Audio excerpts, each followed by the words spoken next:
Welcome to Synchronicity. My guests this week. It's been a long time since we've had guests, huh? That's a normal? No, that's not what I was going to say. Novel concept. There's the word. My guests today are my good friends, Sean and Cass. You know them from the Very 8 podcast. Their documentaries, which are incredible. They're now working with the Marvel team. They're cool people. They're probably my bestest of best friends. They're just great people. If you've had the pleasure of meeting them or getting familiar with them through any of the stuff they put out, you know how cool they are. They're just solid people. I don't know how else to really say it. This episode, we talk about a bunch of stuff. Pretty fun convo, as always, with them. They just released a film called Wild Magic, which I had the pleasure of scoring with them over the course of about a few weeks over at my studio here. Really fun project. I am very proud of the music we created for that. It was very collaborative, which is always fun. Really great film. I actually haven't seen the final cut of it. I'm going to have to go and purchase it myself. Please go and check it out at wildmagic.tv. Listen, there's a lot of stuff out there. I know everything is available now for free if you want it to be, and there's all the streaming services and everything. This is how you support independent filmmakers, artists, creatives. The people we should be giving our money to are people like Sean and Cass. I had the privilege of executive producing another one of their films a few years ago. Just do what you can. It's really money well spent. It allows you to have art like this continue to prosper and thrive. And then who knows, maybe down the line, bigger studios take note of this and create films that are impactful and moving and not just serving up entertainment on a platform and kind of like force feeding it to you. So go ahead and check that out at wildmagic.tv. There will be links in the podcast notes. You know, there's podcast notes, right? Whatever tool you use, platform you use to subscribe and listen to podcasts, the notes will be there. Go check it out, wildmagic.tv. Again, they're just awesome people. Support awesome people. It's generally a good rule to do that in life. I think you will find it pays dividends and it is well worth it. So without further ado, I remember like back in the day when I used to have guests, I think I used to say that all the time, without further ado. I don't know why, it just became a phrase. Without further ado, here are my good friends, Sean Dunne and Cass Greener. Enjoy.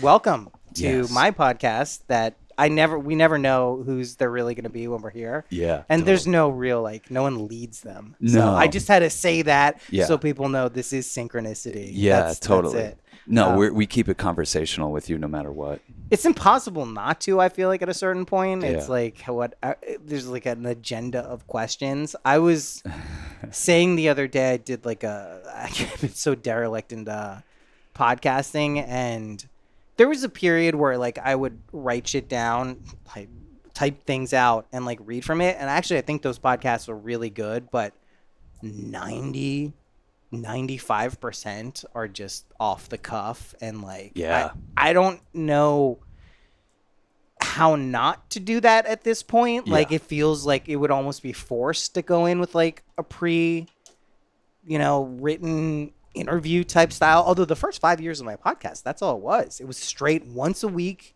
I interviewed a guest every single time for 5 years. And then I don't know. We did the same. Yeah. I wonder if it was probably around the same amount of time. But really, when pandemics, you probably beat us to the punch on that. When pandemics started coming around, we were like, this is Sean and Cass show. Yeah, what are we going to... You're literally the only guest we ever have on. Yeah, because I would just fuck the pandemic. Yeah, you're grandfathered in, and we only wanted to do in person. So it was all right, Noah's going to be our only guest for a few years. And we have, the chronicles of our conversations on our podcast are epic. If you ever want to go back and listen, Jesus Christ, we cover everything. I kind of want to go back and listen, I know, especially during the ketamine nitrous days. Holy shit.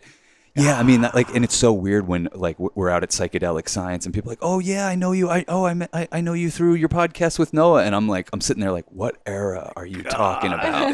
And then sometimes people have been like, you guys were doing you were huffing something, and I'm like, oh my god, and like all these memories flood back. I'm like, I forgot we did that. Yeah. We're like sitting there doing nitrous on a podcast. Oh yeah, we were. Holy shit! I mean, once the tanks were around, it was just God. Those were. I can't imagine doing that now. By the way, like it seems so distant and like not the time to be doing it. But man, during that period, it was so perfect. Like I couldn't imagine doing anything else back then. But... I feel like nitrous fit that whole scene's life like a glove. We were all like, of course the laughing gas is here. It was so good. Let's party. Now Kanye, he went down that whole rabbit hole and kind of affected him in a weird.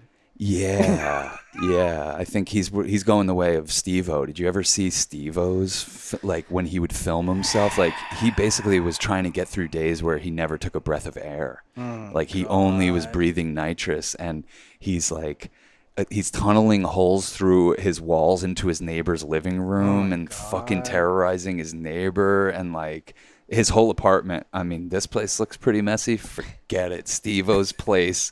Holy shit. It's one of the craziest documentaries I've ever seen is Steve-O's downfall, and they played it on MTV. I'm not a huge Steve-O fan just because like he kind of is, I don't know. I don't know how to describe He's a little try-hard dork since he's sober. Yeah. Also, I think when people get sober, like I have no problem with anyone running their life how they want or getting sober, but I feel like if you try to ram that down people's throats constantly, it's just like save it for someone who really gives a shit. Like that's great. Be sober. I'm glad it works for you. I'm glad it saved your life, but like not everyone needs to be sober. Not everyone needs to follow what worked for you. For even doing drugs, the same thing. I agree. I'm not a huge fan of like ramming things down people's throats. Absolutely. Like it just doesn't, I don't know. And I feel like he definitely got on that. And those also the Jackass stuff, like I liked in the very beginning, but it was never like, that was never my like it wasn't sense of humor. Not really. Like some of them were really funny, but like it wasn't like, I didn't like love that shit. It wasn't that. It wasn't like for me. I did. I loved it. You know what I loved even more? Which immediately preceded it, which doesn't get enough due, Tom Green. Oh, Tom Green was the best. Really much more my style. Tom Green was great. I mean, like, he was also really talented. I mean, his rapping also is amazing. Yeah. But he was, like, innovative at the time, too, with, like, the interviews he was doing, like, the skits and the weird shit he would do. Like, I loved Tom Green. That was, like, one of my first favorite shows on MTV. That like I really remember, but yeah, I mean that was a very different vibe than Jackass. There wasn't like the physical violent stuff. Yeah, wasn't. Although you know what I have been watching? There's two things I started watching on YouTube, and I'm fucking really hooked. The first is, and they're both like kind of demented. The first is the power slapping. Have you seen power slapping? Holy shit. Where someone's face looks like it's about to fall off. Dude, this shit is the craziest sport, in air quotes, I have ever seen. And I watch all of it. Watch the heavyweights, the super heavyweights, the women. Oh, man. Dude, this is...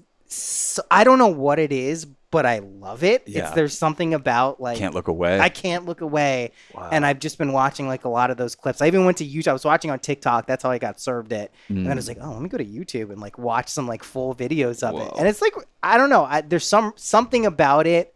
It's not really dangerous either. It's not like boxing. It's not like MMA. Like these people are getting slapped.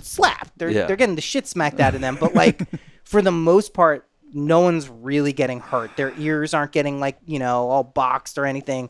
But I like that. And then the other thing I've been watching are these caving videos and the caving reenactments.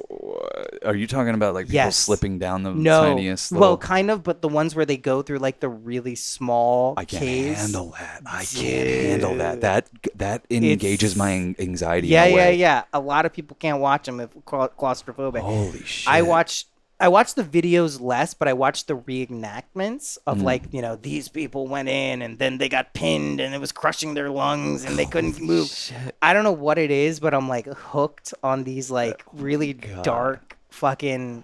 I mean, because I would never do it. You could offer me any amount of money in the world. I'm not getting in a cave. No. Like ever. Like Yeah. I don't even care if there's a lot of room in the cave. It does not appeal to me. But for some reason, watching reenactments or the actual caving videos of people going these like, I mean, we're talking about the tiniest like this big, like, you know, 6-inch, 7-inch, 9-inch spaces, twisting their bodies around. They don't even know where There's the fuck they're also going. pockets of gas that I make it saw- so you can't breathe. I and then saw you could just that. die from suffocation. Holy shit.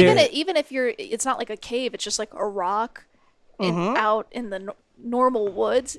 Sometimes gas like Yeah. gets trapped there, so you really, when you're like looking for shelter in the woods, you really almost don't even want to go under a rock. Yeah, it's fucked up. Otherwise, wouldn't there be animals in there? Usually that's a good sign if animals are somewhere. It's like safe, at least in terms of environmental stuff. But there was like a cave rave. I think it was, I forget where it was. I think it was in the U.S. somewhere. But they'd had this rave under in this old bunker in like a cave, and there was one narrow entrance and exit. And they brought generators down there. Oh my god. Which is like already you're idiots. But then because they didn't want the noise going up to the street, they fucking sealed off the air vent. And so like of course people start passing out. No one died, which is Oh my amazing. But people like obviously started passing out, and then there was like a stampede to get out of this place. There's one narrow place where you have to crawl up to get out of this place. Like no one died, but it was like Shit. I was like, dude, Damn. what are you doing? Like, who wants? I also don't understand like what rush need that feeds for people, which Yeah, is why I right. think I like watching it because it's just so foreign to me, like why people would do this. Yeah. like yeah. I understand like hiking or like even like Everest. I mean, I would never do that, but like I understand like the conquering in some ways of nature, but like caving is like it's crazy what these fucking people do. Damn, like real cavemen. Real cavemen, like Yeah. just insanity.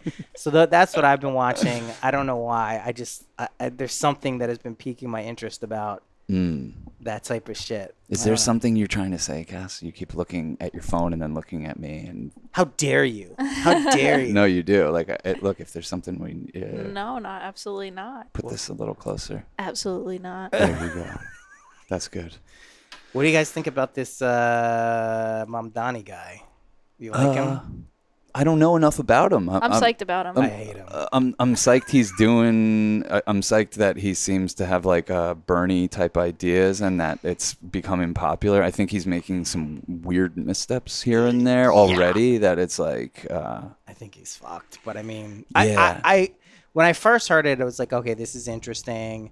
You know, there's some interesting ideas. But then the more policy stuff he puts out, I'm like, all right, guy. I mean, Yeah. like, also, like, there's just very weird statements he makes. Like, I am not someone who's, like, fundamentally opposed on some moral level of, like, taxing the wealthy. I don't think that's the worst idea. I don't think it's as effective as people would want to think it is. But he did make, like, comments like, we're going to tax the rich white neighborhoods. Like, why are you saying do white? you got to say the white part? That's Like, you're there's- gonna start losing people Like, really with that. Why say that? If we're part of fighting a it? class war, why are you making it about identity? Like That's what I don't I understand. think right now he's just going to be targeted for every misstep in semantics possible, and That's I on think his we website, I shouldn't think. necessarily No, be he's putting it out focusing there. on those sort of things. And taxing the wealthy is what, when people think of America being great, it was when there was a tax code that taxed the wealthy.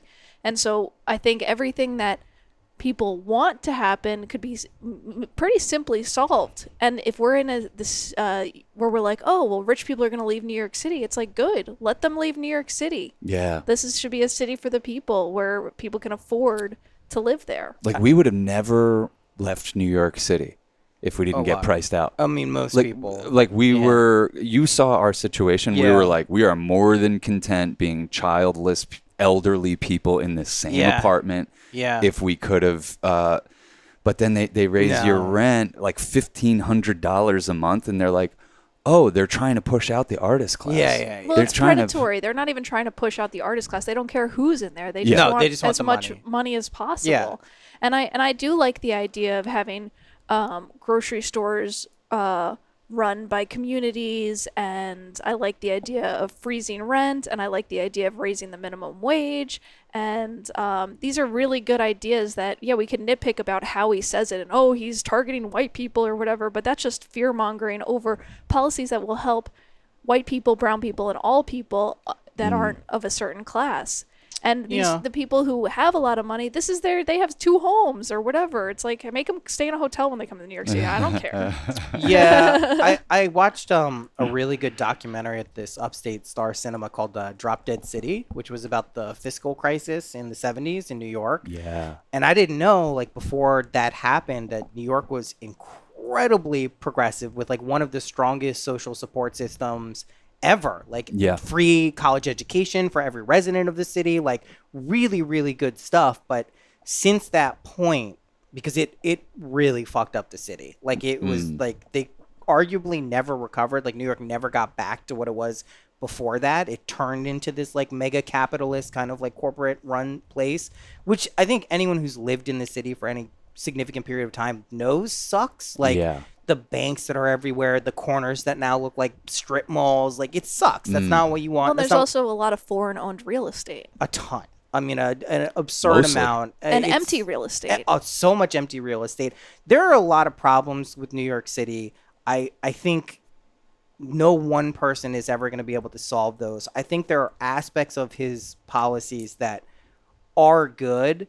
I think, unfortunately, the messenger of those policies matters a tremendous amount.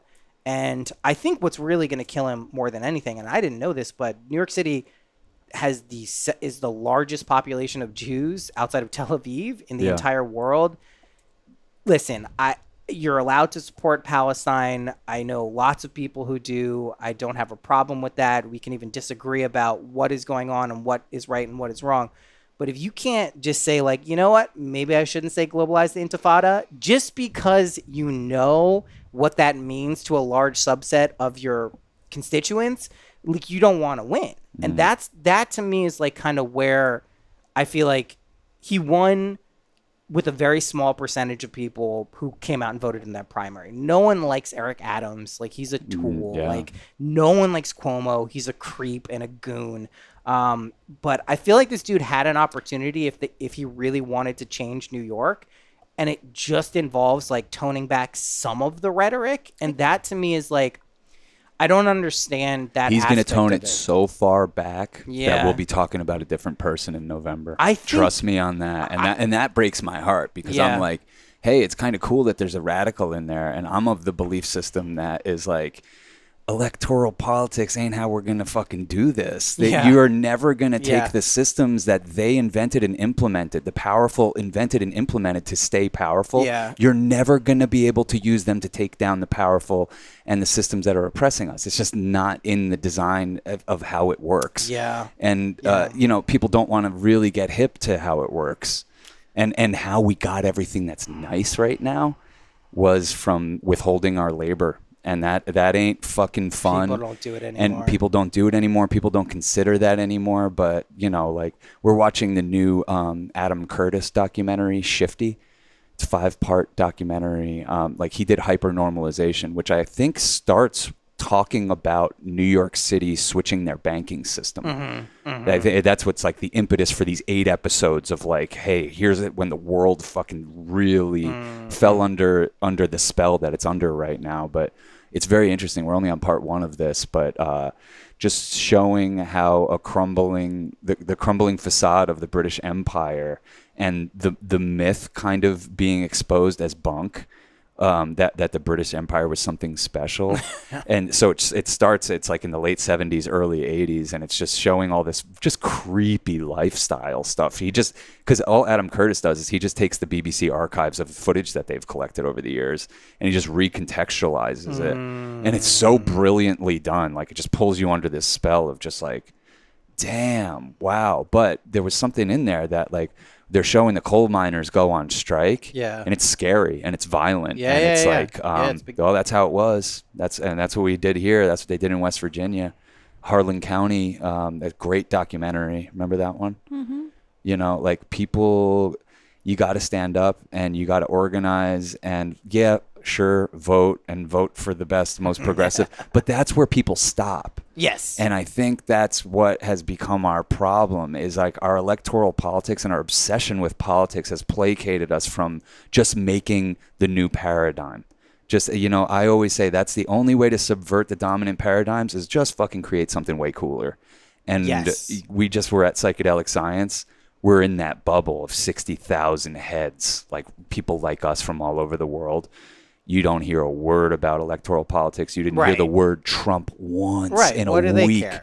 What do they care? We're building something new. It's illegal. Yeah. It's illegal, and we're all here. And we're Yeah. not scared of the cops. Bring it. No, Bring it. especially not in Colorado. They No, don't give a it's the shit perfect there. place to Yeah, do it. they don't It care. really is. But like Paul Stamets was saying, he's like, Yeah. we used to have these conferences, and the whole thing would just be under this vibe that the cops could Yeah. come running in here at any time and just shut us down and arrest us. And look at us now, Chilling. chilling. Yeah.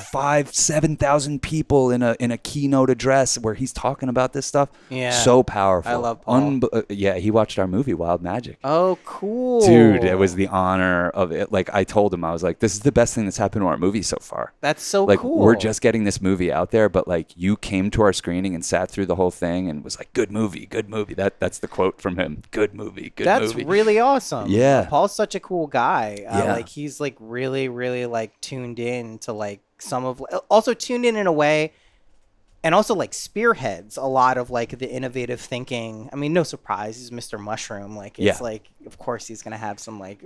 But for brilliant him thoughts. to still be on the bleeding edge in a conference like that where everyone is pushing things further and he gets up there to end the conference and takes it so much further Yeah. than anybody dares go. What was he saying? Like, what were some of the things he was saying? Oh man, he's just like, well, first of all, he's saying like, hey, there's some native populations that should be the only ones that have access to these certain mushrooms. Yeah. And, like just kind of going out on a limb in a way that I'm like, oh, I never really thought like Mm-hmm. that. And man, I highly recommend looking into that keynote speech. If I can't like really surmise it right now, but I remember afterwards I was talking to Dennis McKenna, which was an honor of a lifetime, and he was like, "How?" Because he had to then do a speech after. He's like, Poor how am I guy. supposed to follow Poor this? guy. And I said, "You're saying that, man?" He's like, "Yeah."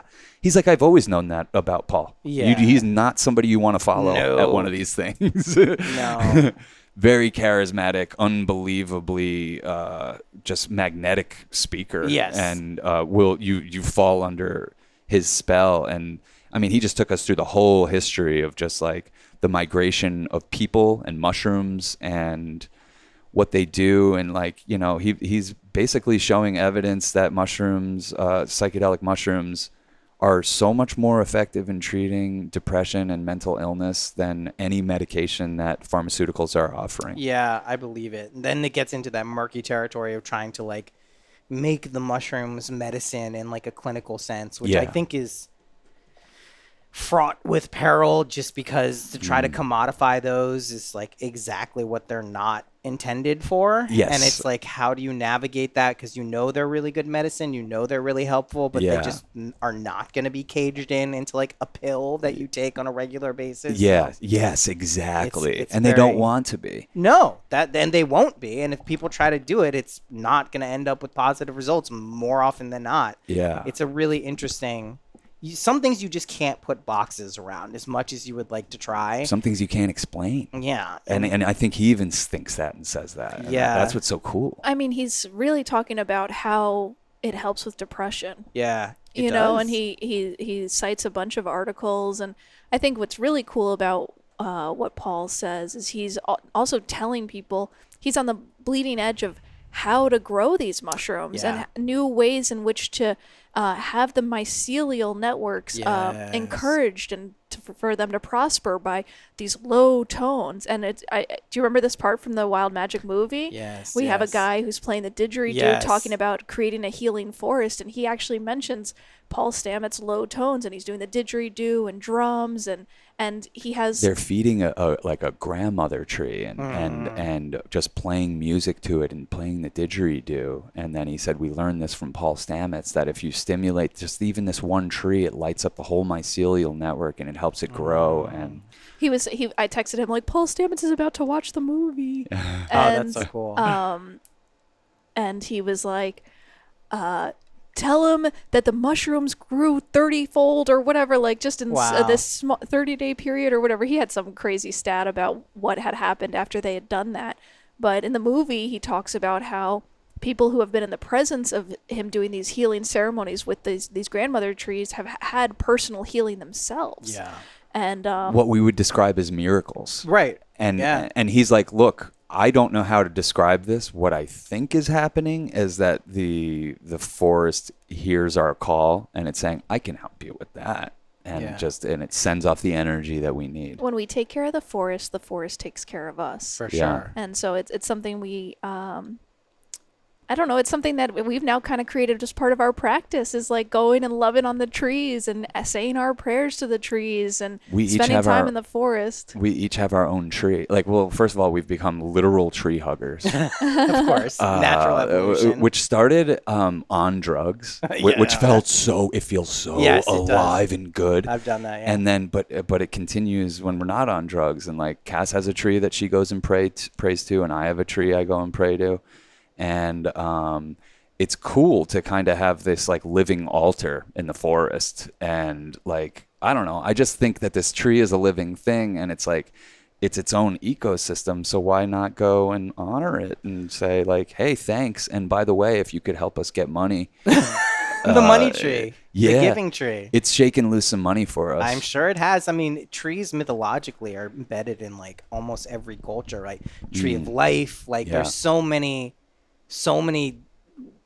allusions to it in like every single culture, because it's such a good metaphor for so many things, Yeah. but also just actually being out in nature with trees. Like, listen, trees literally keep us alive, even Yeah. outside of like their magical, mystical properties. Like, they actually produce the oxygen we need Yeah. and take in the night. Like, they take in stuff that hurts us. So it's like, we'd it- be it- fucked without we would them. and- literally not have an atmosphere without them. Like, Yeah. that is an important thing to remember. And I think because we don't have like because they work in such a different modality, like that we just kind of take them for granted or think that like they're not living, or they just don't have like communicative properties. Yeah. But if you really think about it, there is a major relationship between people and trees, and we just forget. I mean, I think Yeah. that's why certain places where there's not a lot of trees, it feels so desolate and Yeah. barren Lifeless. and horrible. Like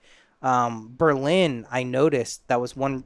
Berlin just has like kind of like, for a place that's been war torn and like a lot of negative history, there's a ton of trees everywhere, and there's a vibe walking through an urban area where there's trees on every corner and block that makes it feel so much nicer than if you're just walking through some area and maybe there's a tree like every 20 blocks or something. It's just, it does something for you psychologically.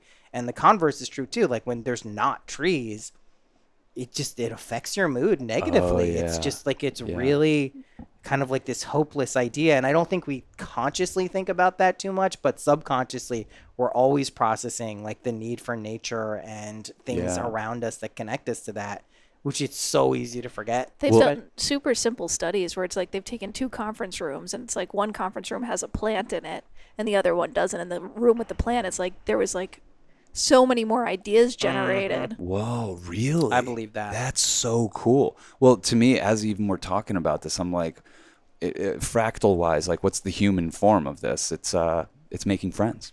Totally. You're creating Yeah. branches, family trees, we Yeah. say. Like, Our own mycelial network. Yeah. Totally. And what do? They provide you life. They provide you shade. They provide you shelter. They, My mom has been freshen the having air. a really hard time, and I just keep thinking, I'm like, she just moved back to New York, and it's good because she has some friends, but I'm like, the same problem persists. You need to build your community. You need to Yeah. not feel alone, because when you feel alone, you feel helpless under the weight of all of this shit. shit, Yeah. Yeah. and Yeah. you don't see.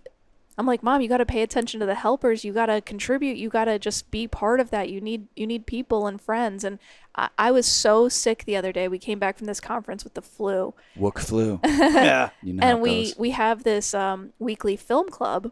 And for this film club, we ended up doing Wild Magic, talk about the movie we just released. Yeah. And it was incredible. But I literally, for the hour, I had been in the fetal position with the chills and aches all day, and blowing my nose nonstop. Couldn't talk. Couldn't talk. And then I got on this call, and I guess maybe all the adrenaline or whatever Yes. but I think it was more just like the community support, like honestly Yes. just like being connected to people maybe took my mind off my own story of I'm sick into like, oh, here I am and I'm showing up. And it was like a really cool experience. And if you notice, we didn't get sick until we took ourselves away from the community. Yeah. It's when we came back and we were alone in our house again that it Then hit you're us, susceptible You to succumbed, it. yeah. which is interesting. Well, I just want to say, Noah, I've watched this movie now hundreds of times. Yeah. And every time I watch it, I love the score more and Oh, more. good. Yeah, thank you for doing that, Noah, man. you guys, Noah killed it. Oh, on the I'm so score of happy this to hear that. movie. Yeah. I gotta watch it again. I mean, I feel like after the last time we were together doing it, I haven't really. Yeah. I You gotta gotta see it with watch the it color again. correct. Yeah, Yeah, with I the have to color see it in correct, its final form. I really want to. Yeah, I mean, it was an amazing privilege to work on that too, and seeing kind of the evolution, because like I got to see it evolve just even in those like 2-3 week period, like Yeah. so much from where it was. Yeah. And I saw in even one of the trailers, like someone I hadn't seen that Yeah. in the film. So like I know there's been some other additions and edits in it. I mean, everyone should see it. It's like a really, really, really well made movie, but also topically, it's like you don't see films like that because there's like commercially. There's no one saying, hey, Yeah. we have a demand for a movie like Wild Magic. So they're not getting greenlit at major studios. No. Like there's no, even passion projects for like indie studios wouldn't focus on this as a topic because it's nuanced and Yeah. it's subtle, which is Yeah. like not, we're in the age of Marvel movies. That's not what they are. So it's like, Yeah. it's really fucking well done. And it's really interesting. And it's also not like a movie that tells you what to think about what you're watching, which I think people need more of that because so many films these days literally grab you by the hand and like force you down I know. a narrative like plot. And it's just like, that's fine. Some people want, like, I love that shit as much as anyone. I'm watching the fucking Gilded Age, right? It's like a Yeah, soap yeah. opera, a period piece soap opera. And I love it. But sometimes you want to be able to think about something as you're watching it or either after and like be like, oh, like this is something that I actually have to like marinate with and figure Yeah. out like what is going on here and also how to create or encounter that wild magic in your own life, which I Yeah. think everyone needs that.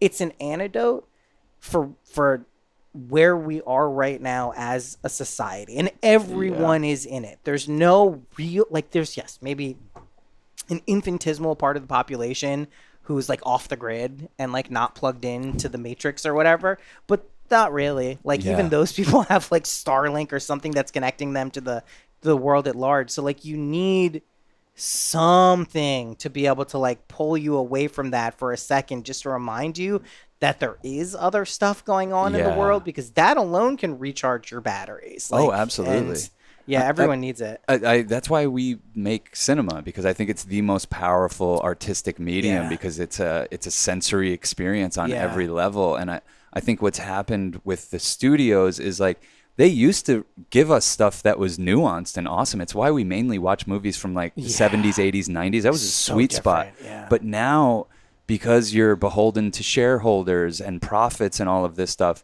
What you're going to get from the studios is lowest common denominator. They're going to hold your hand through experiences. You're not going to, create those connections for yourself that make you feel enriched and like you just watched some cinematic nutrition. So it's really incumbent on the independent artists and the independent voices in cinema to fill in the blanks and show people like, no, there's still a lot here. Yeah. And we still trust our audience and we trust you. And the irony is this film was funded by Marvel, really, because our friends that work for Marvel gave us the money to make this movie. And then now we've gotten hired by Marvel a few times, and which is awesome. But it's so of just completely black and white, just different worlds. Yeah. Like we are operating in a whole different way of seeing things where we trust the audience. And that's what the studios are never going to, you're never going to go to the movies and see that anymore. Like somebody that trusts you. You know what our film club movie was this week? I'm not sure if you've ever seen The Tree of Life by Terrence Malick. No, I want to, though. I heard good things. Dude, I mean, it's incredible. I don't know if there'll ever be another movie like it. And I don't know how something like that would exist now. But it really trusts your ability to put two and two together because it never settles into any kind of expositional anything. Is Brad Pitt in that? Yeah, Brad Pitt. Yeah, I never saw it. I want to see that. Dude, I highly recommend. Oh, I'll grab it. I need some plain stuff. It's just a flow of a movie, and it's basically it's a traumatized older man just like remembering his childhood. And the way that they do the film, the cinematic style is like just this flowing wide angle lens on like a suburban upbringing. And it never settles. It just never. It's just a flowing 2.5 hour montage. The birth of the universe in the middle of it. Yes, so, which the best sequence I've ever seen depicting. Really? The Big Bang, the universe, Earth forming, volcanoes erupting, the dinosaurs are here, and it's all to. Because the central plot of the film is, and it's right away. This isn't a spoiler. Is this family loses a child, and it is such a tragedy in this life. As somebody like I lost my sister, my parents lost a child. Yeah. The only way to explain it is to start at the beginning. Right. The only way to beginning. Let's start at the very beginning and show how brutal this place is to begin with. Well, because it goes through a family's questioning of why? Why would this happen? Who's out there? It's very interesting. So I just I finished. I'm a huge Ron Chernow fan. He does the biographies, like he did Hamilton, Washington, Grant, a lot of like luminaries, especially for American. But he just wrote a book on Mark Twain. It was like 45 hours. I listened to the whole thing. Whoa. Talk about tragedy. Talk about how you are someone who will get beaten down so much by life that you actually lose any sort of compassion or connection to the divine. Like he was not a fan of God. He thought that God was cruel, that he thought, how could a benevolent or kind creator subject his creations to nonstop suffering? I mean, his brother died in a freak accident when he was young, got crushed by a tree. His eldest daughter died. His youngest daughter ends up dying. Damn. His wife died. Like everyone died. Is his in name his Job? Life. It basically, I mean, that's kind of what he was left with. And, he was a humorist, especially for the first 2/3 of his career. And he was really shaped by this nonstop barrage of not only death, but illness, like nonstop illness. His youngest was epileptic. Like it was just like really, really, really, really tough for him. And it was interesting to see, like, some people will be like, well, that just can deepen your appreciation for the life in the world. But for him, he viewed death as like a sweet release from like mortality, just because his life was so fucking tragic. I mean, I remember just listening to this book, and like once in a while I'd have like my sister would be in my car or my dad, and I'd be listening. And like I realized how bad his life was, because just at these like intermittent parts where they'd be in my car listening, someone was dying or someone was getting sick. I'm like, shit, this is happening like every fucking day for this guy. It was brutal. I mean, it's a great book. It's actually probably my least favorite of Chernow's books, but like really interesting because I didn't know a ton about Twain. But God, that dude's life, man! I'm What gonna a have to get into fucking this. clusterfuck! Like, Damn. shit. And man. did he ever come out the other end? No. Like, No, not really. I mean, he didn't. Like, he got more dismissive of religion. He got more dismissive of not just organized religion, but just the concept of like a benevolent creator.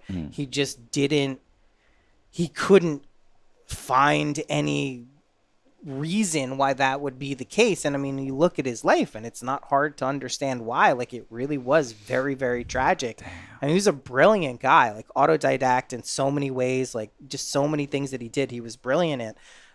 But yeah, he didn't really find that connection to the divine in a way that you would hope someone was. But I mean, he was like also just like, he founded essentially modern copyright law. Like he was a genius in so many different ways. But yeah, man, he was not religious in any sense of the word, and just did not think that the God or divinity was he was really into dreams. He felt that dreams were some portal to some mystical aspect of life. He felt that this life could even be a dream. So he was into a lot of interesting, like mystical, like theosophical stuff at certain points, and like self-healing.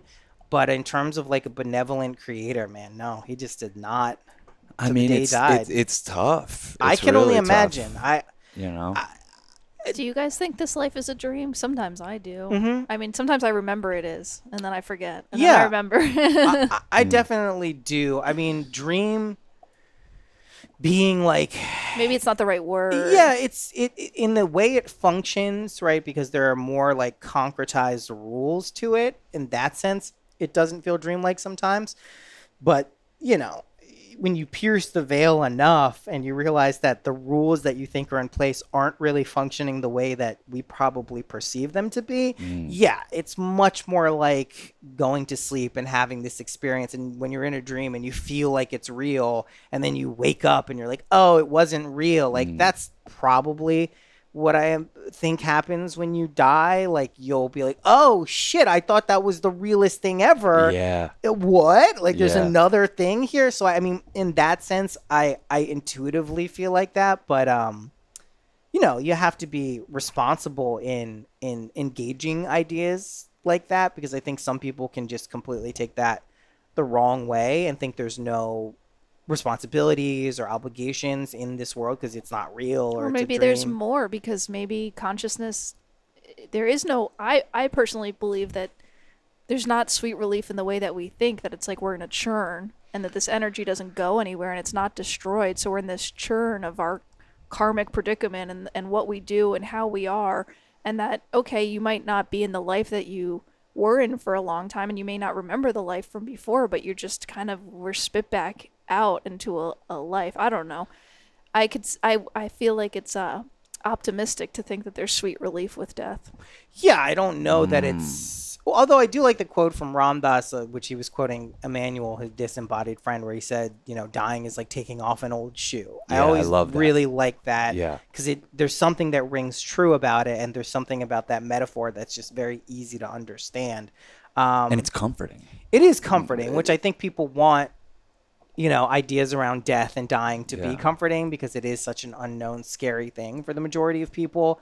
I also think, though, maybe not in the conscious sense, but there is choice to come back. Like, being propelled by karma is an aspect of it, but I don't think we're forced to do that. I Yeah. think that there is a choice that is made at on some level that propels us back into the cyclic existence of like living life as a human or otherwise. Like, I do think that that's more of like something we take on and like assent to that, rather than like, you know, like the Nietzschean idea of just being propelled into this cyclical like hell realm that you Yeah. can't escape. That never made sense to me. Just because of our experiences of life and suffering, that's not really how it works. It's not like, I mean, most people's experience through life isn't that like suffering has no benefits to it. There's plenty of insights and,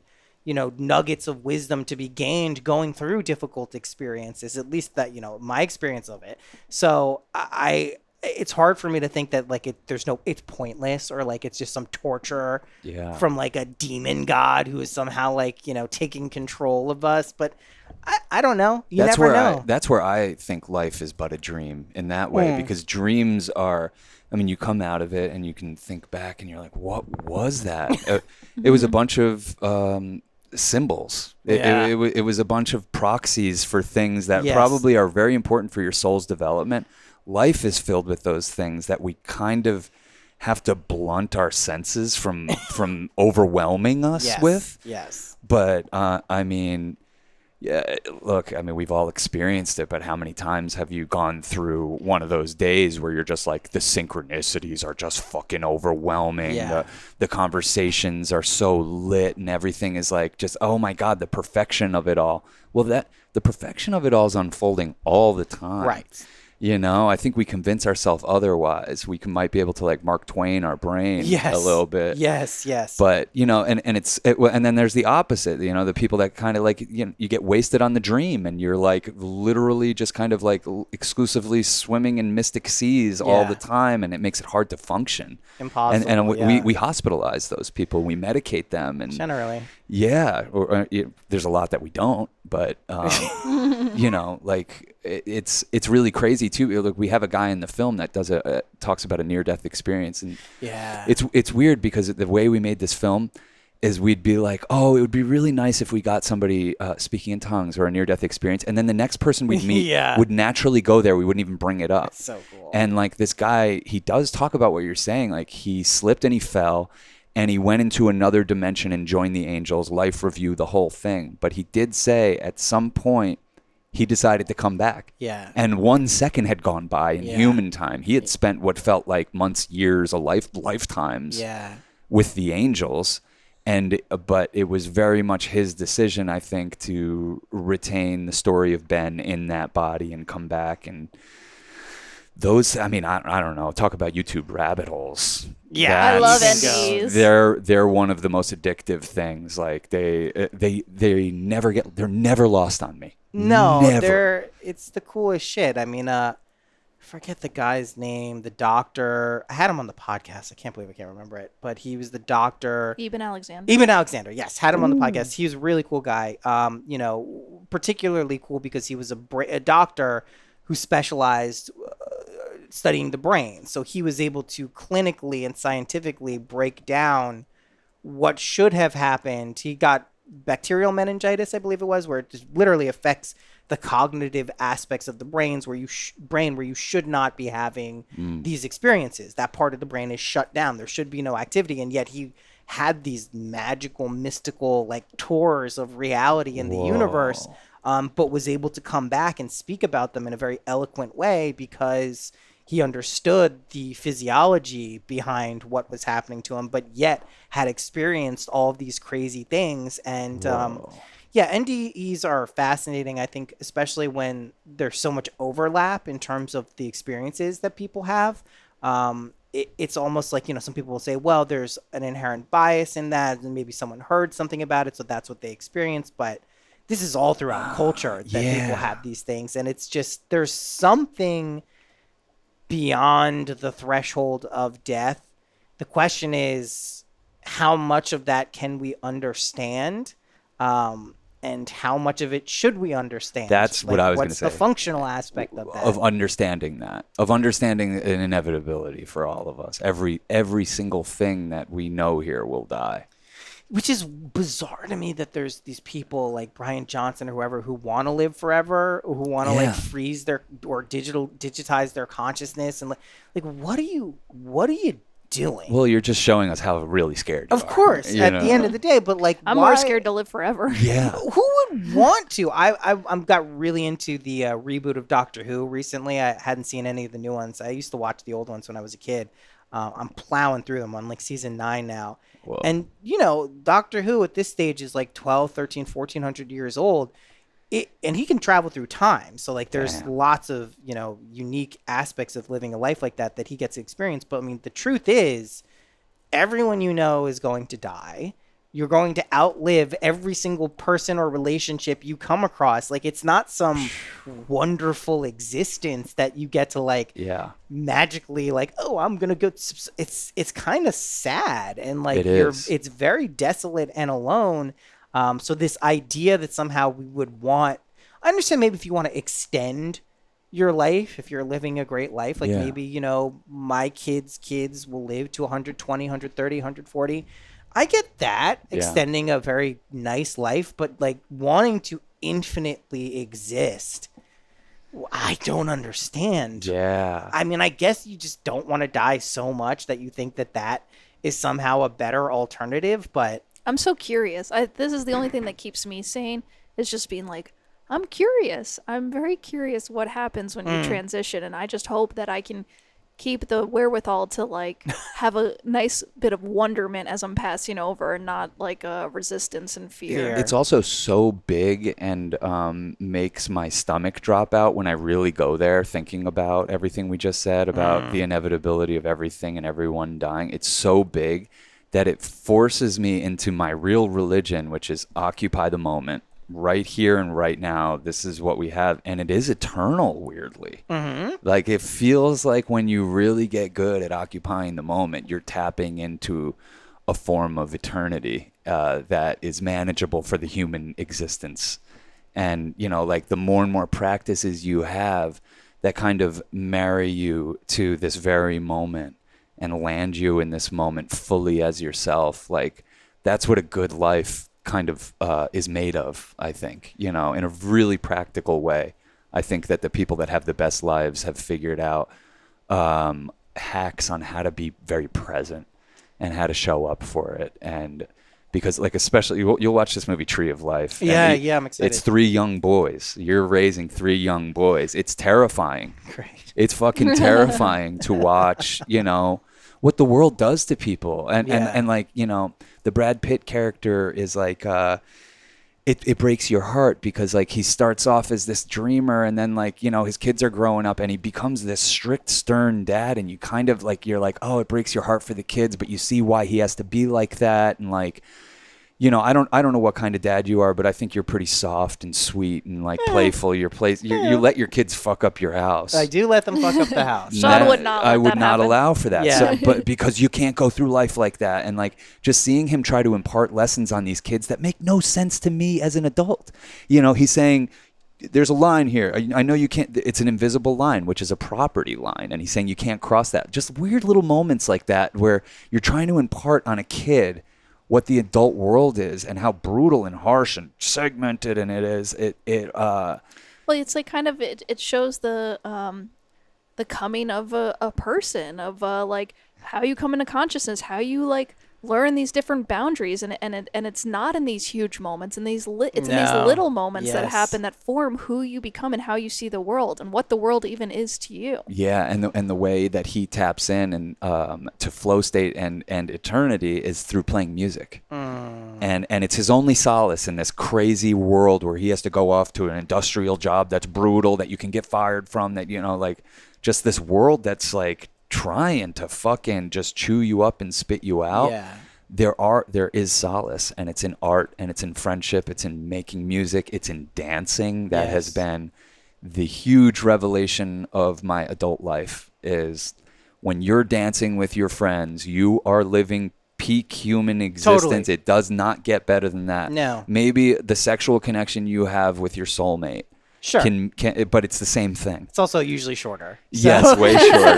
Yeah, I could dance all I can dance night. for a few hours. Yeah. I'm not fucking for a few hours. Yeah, Never been that yeah. dude. Sorry. Well, I think the who women could of your handle life it? appreciate it as Yes. a woman. Yeah, exactly. Yeah. Yeah. I've realized that too. If a guy wanted to fuck all night, I'd be like, Jesus Christ. Yeah. Yeah, I think in guys' heads, that's like sounds like such an amazing thing. But also, like, I know for myself, like, anytime it extends past like a reasonable period of time in my mind, I'm like, I'm done.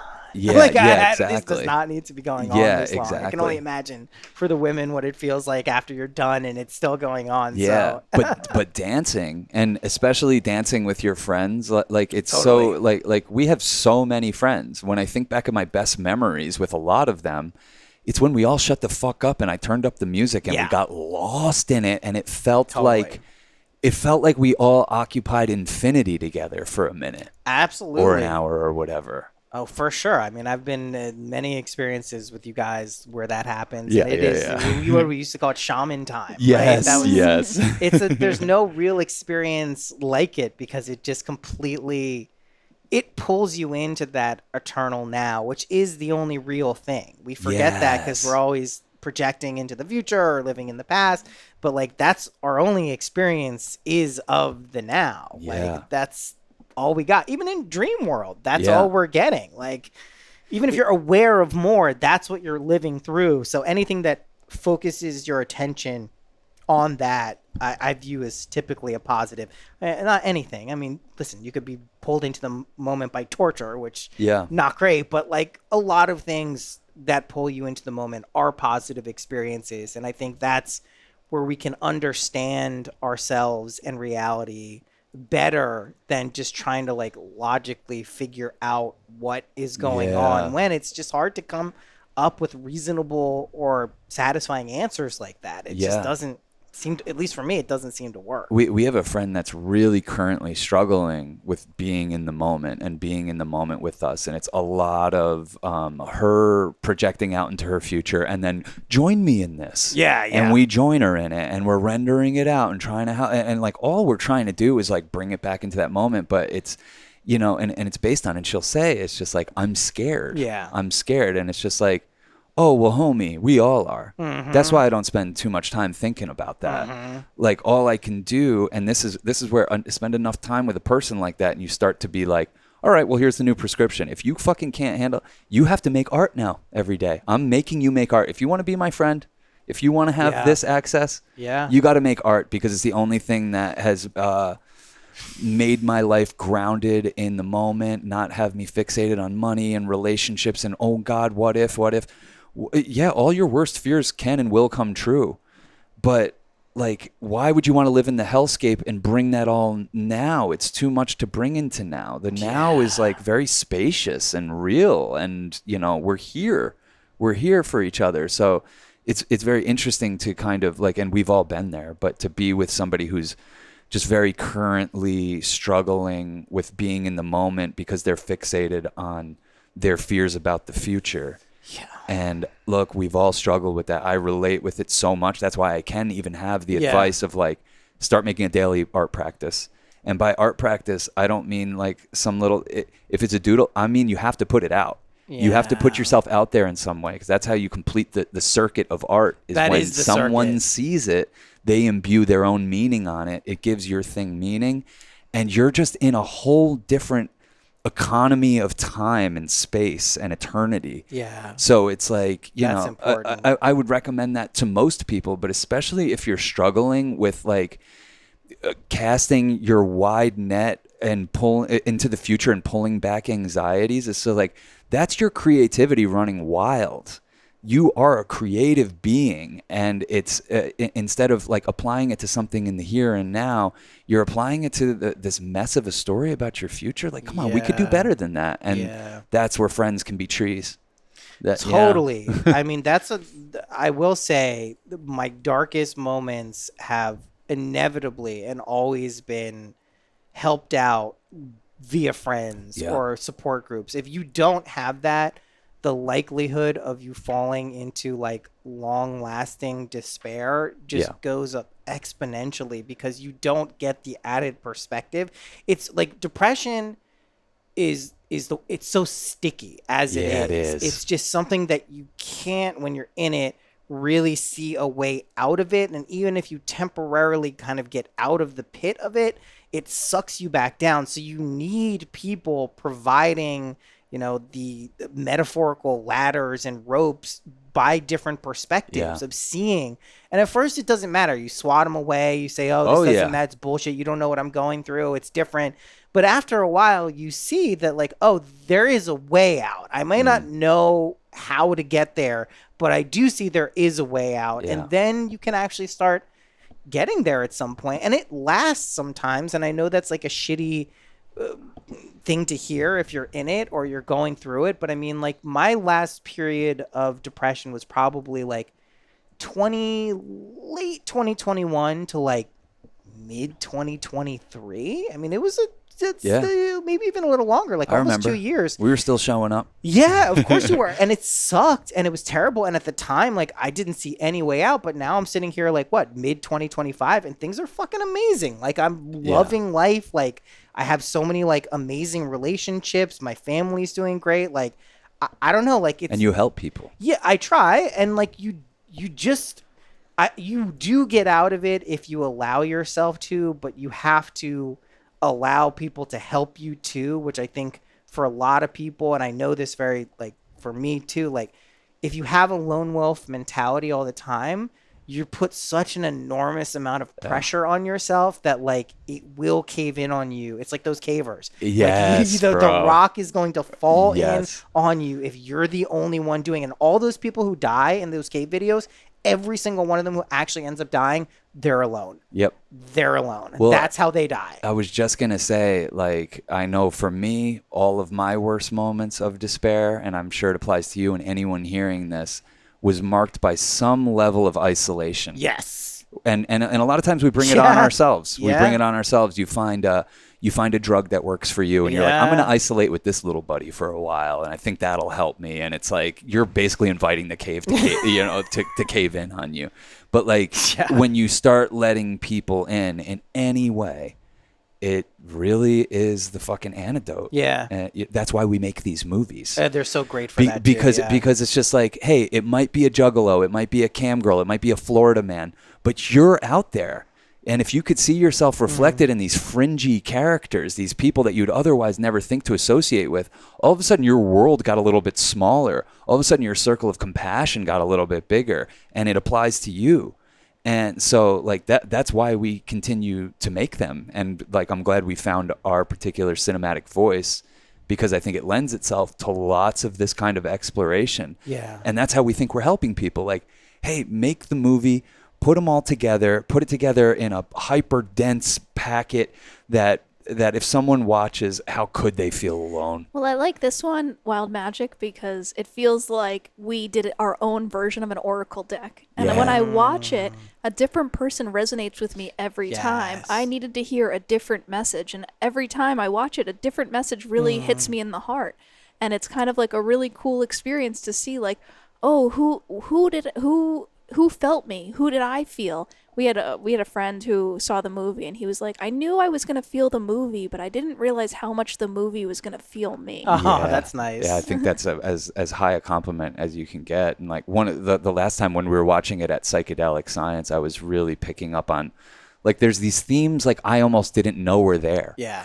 And it's weird. I'm like, I don't know what guided this film to come together this way, but then there's these potent themes, and there's like a section of just men talking about living with less and how much happier they became when they gave up the idea that they needed to be carrying around so much baggage, like, you know, physically and metaphorically, and just like that really resonates. But like there's a guy in there that lost his son, and immediately he went and hiked the Appalachian Trail by himself, and he was like, bad mistake. Yeah. Big mistake. He calls it a cave. He says, you know, there's a a saying long about green how cave I was in, and it wasn't good. how men go to the cave and women go to the well in times of grief. And he said, women, it makes a lot more sense to go to the well and share your emotions. Yeah. And how much going to the cave probably extended his grieving process. Well, and it's just so definitive of mankind, like actual men. Men. Yeah, it's just so like God, like Cavemen. metaphorical for Yeah. what all men go through and think they need to take on. And it's probably especially as you become a father, all of a sudden, like there's pressure on you to provide. It's waking up some ancient DNA that wants to provide. And like, I mean, that used to be very simple. You're like, okay, I got to go out and hunt something and fucking bring it back and blah, blah. Now it's like so complex, this fucking wild ass jungle that you have to navigate.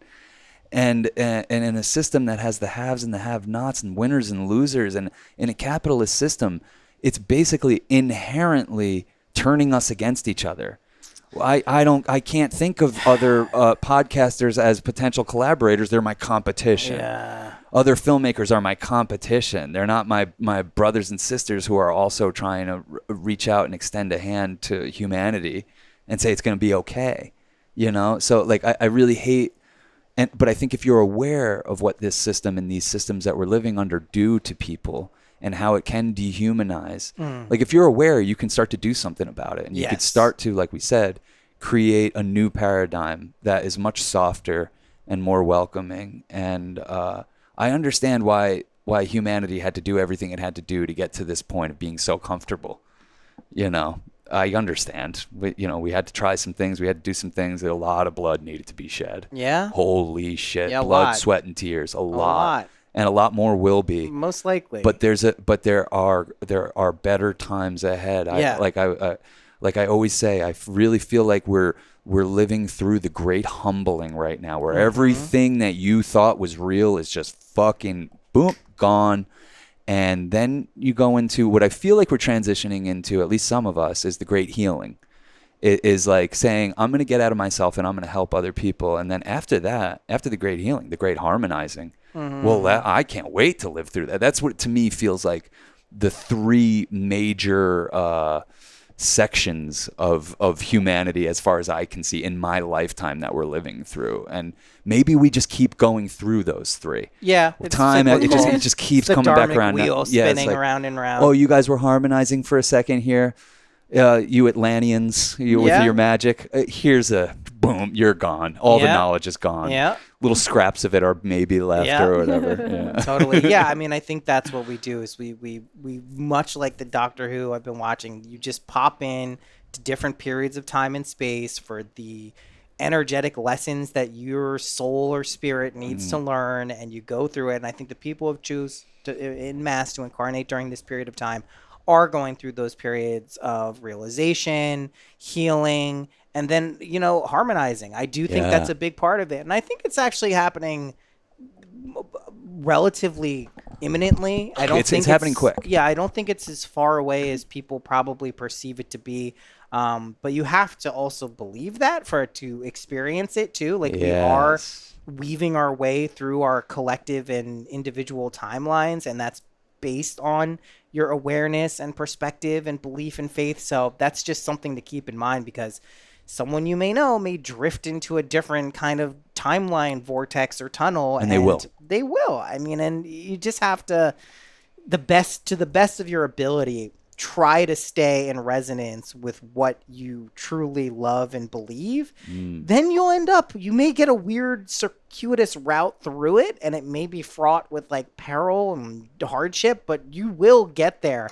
That's always been my experience in life. And to try to just remember that when things are a little darker or scarier, it can give you just that little piece of solace you need to get to the other side or through the difficult experiences. And I think, again, like your movie really highlights that, because so much of what is in Wild Magic is people having gone through very difficult experiences. Like these aren't just like hippies who are just peace, light, and love. No. And my life was so charmed and amazing and everything worked out. Like They're lot real. of these people are real people. All of them are real people who have gone through some serious suffering in a lot of cases, and those are the people who are also like interesting to hang around with and get to know. Like you don't want to meet the silver spoon, elite baby, nepo baby who's just been fed everything. Like, maybe they can be interesting, but that's the exception to the rule. It's the people like who have gone through the shit that like those are the people you really can like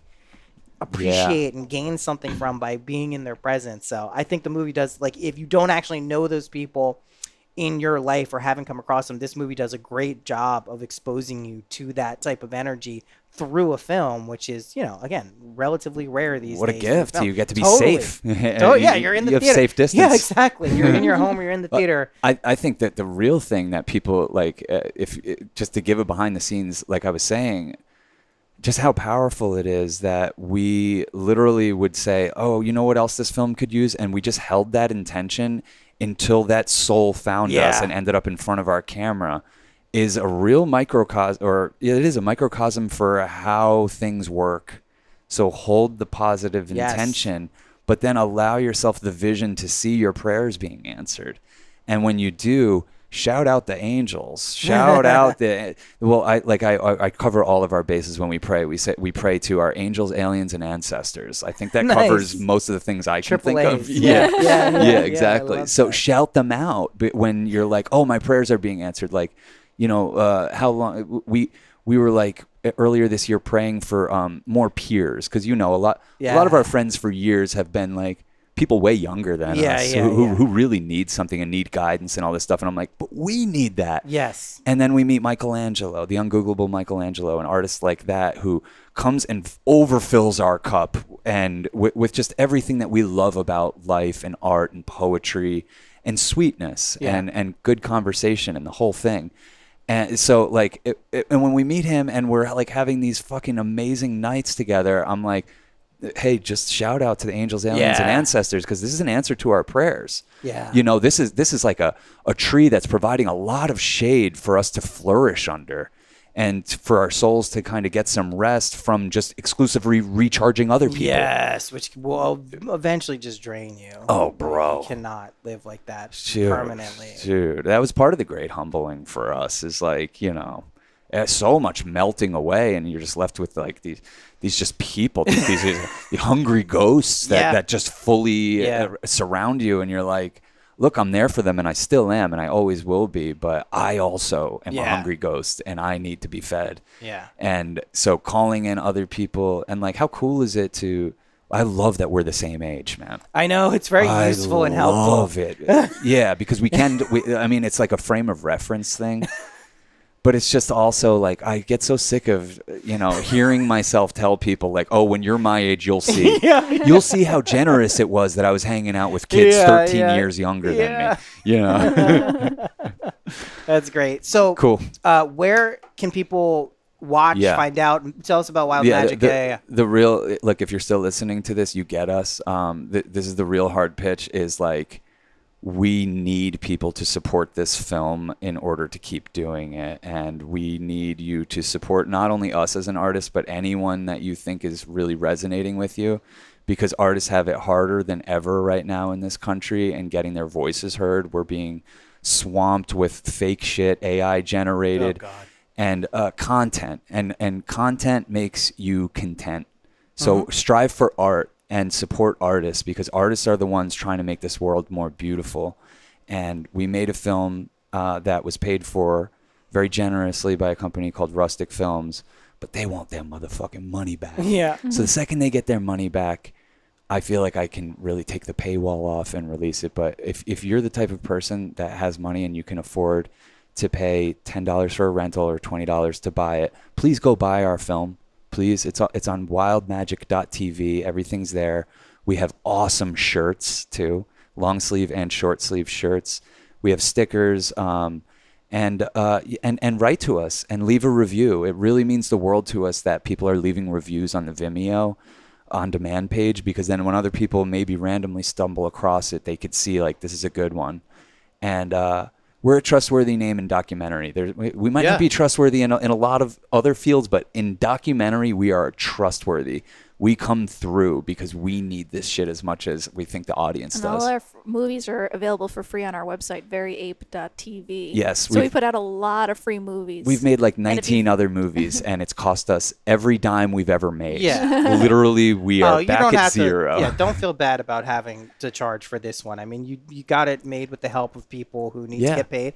It's just how we it works paid you. Sometimes. Yeah, you really needed that money at that time. And I really did. That actually opened up the portal that allowed me to make a lot of money since then. It really did. I was in dire straits. So support these guys. Like, do what you can. I know there's people who have money who listen to this podcast. Like, this is also something you'll enjoy. It's not charity. Like, no, it's this ain't literally charity. an exchange. You're gonna love it. Yeah. Can I also do another plug? Yeah. If anyone needs community, I know you're part of the Synchronicity community, but if you want a community where we're watching films together, please join patreon.com/Church of Chill. Sean has been holding it down for a weekly film club. He's also been pumping out the vibes. I mean, episode 237 of his latest of my radio show, Church of Chill, is the radio show, and we're on episode 237, an unbroken chain since September 2018, when we went through an epic heartbreak. Wow. And with loss of a friendship, and I didn't know what to do. and so I occupied the moment Wow. with music curation, and I haven't stopped. So But for that's like- $2 a month, you get in on the Church of Chill episodes, our weekly film club, which is incredible, and our Discord community. And Yeah. and we do have a podcast. And we do have a course. podcast, Very and Eight that's where podcast. our bonus episodes are and Afterglow episodes. So. Yeah, we do every episode. We do a free one on YouTube, and then we God, do guys, one. you're so nuts. We pump Well, it out. I mean, anytime I'm like, why do we do this? I just think about how many friends that we've Yeah. have from Yeah. doing this, from All of holding them. this space. All of our friends are because we've held the space and been reliable, and we want more friends and new friends. So be our friend, and yeah, we're very grateful for you guys. Yeah, it's also perfect because I have such large gaps in what I put out. You heard all the stuff they're putting out, so just go sign up for their stuff. Just feed it in Yeah. between when There's no whatever. large Yeah. gaps here. There's large gaps on mine. Fill it with their stuff, and Yes. I'll do it when I can. Dude, guys. it means the world to us. Our friendship and our Yeah. podcasting Yeah. collaborations the is best. fucking awesome. Thank you so much. Yeah, Thank of you, course. thank you, Thank you guys. Peace, love, and magic.